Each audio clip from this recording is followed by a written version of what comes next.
Ito na nga yung kinita ko sa aking pagte-trade gamit po yung Tirlo na website. So napaka-legit po talaga nitong website na to. Wala pang 124 hours, mga 5 to 6 hours lang na-receive ko na kagad sa aking PayPal account. So 1,166 from 800 na puhunan ko, ayan na kagad yung kinita ko. Napaka-legit po talaga.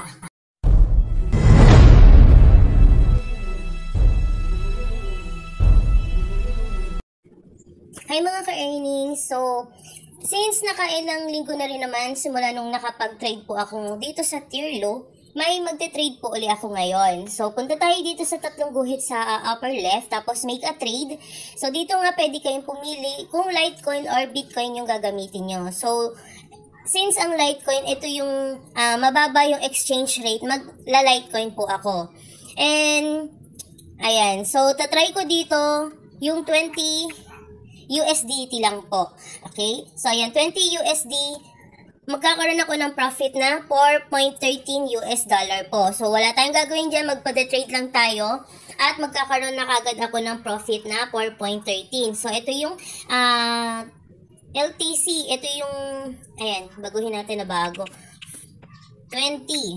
Ayan, so ito yung kailangan kong i-deposit po na LTC. So, para makapag-proceed tayo, click lang natin dito yung your PayPal email. Ilagay nyo lang yung email po ng inyong PayPal. Tapos, i-click nyo lang tong I agree. Then, click nyo naman tong sell LTC.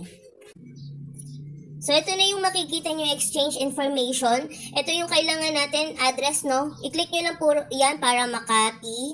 And then, punta tayo sa ating Binance.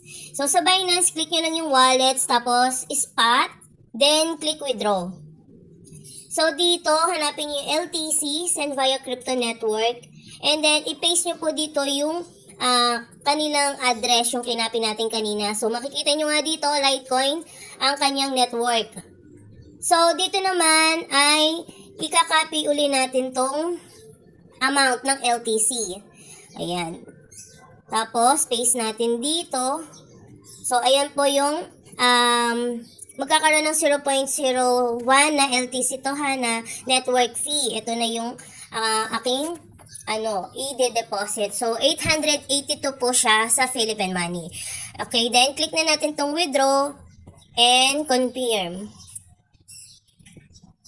So, ganito lang po siya kabilis. Kailangan lang nating i-provide yung security verification. So, processing na nga po siya dito. Antayin lang natin to maging successful.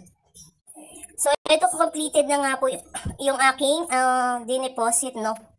Balik tayo dito sa Tirlo na dashboard. So, dito po ay makikita nyo yung mga taong nakapag-trade dito. So, ito yung akin. Ayan, 4.11 dollars yung aking magiging earnings. So, after 24 hours po, dadating yan, pati yung aking kinita sa PayPal ko naman. So, ayan, at ito pa yung mga iba pong nag-trade dito. Ayan, naka-in process na po sila. Ayan, meron sila ditong kikitain niya, meron $23, 4.53. Itong malaki, no, $46.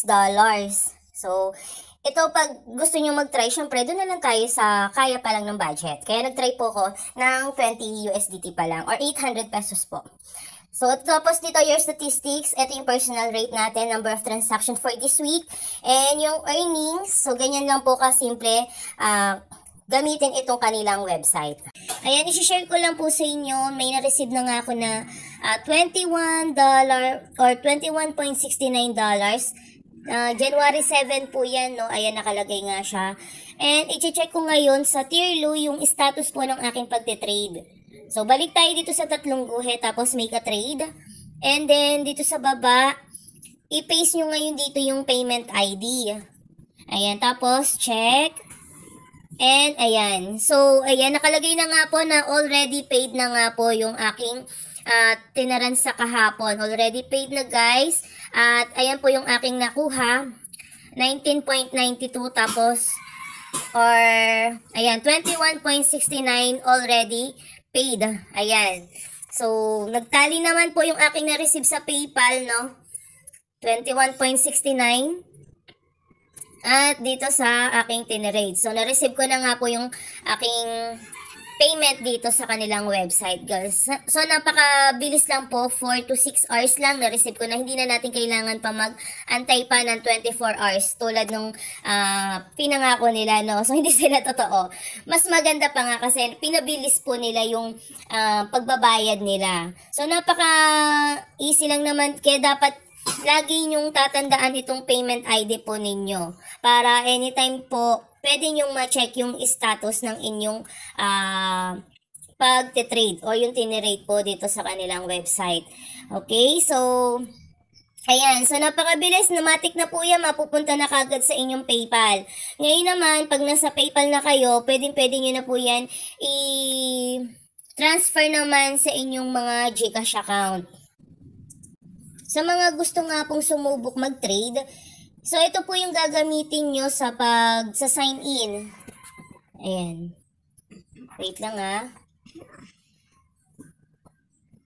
Ayan. So, email address, tirluroyalgroup@gmail.com po. Tapos, ito yung password na nagagamitin nyo. I want 25%. Okay, tapos sign in nyo na lang po yan. And ilalagay ko na lang din po sa description yung link para mas mabilis ninyong mabuksan. Okay, so dito na po natatapos yung aking tutorial. Maraming salamat po.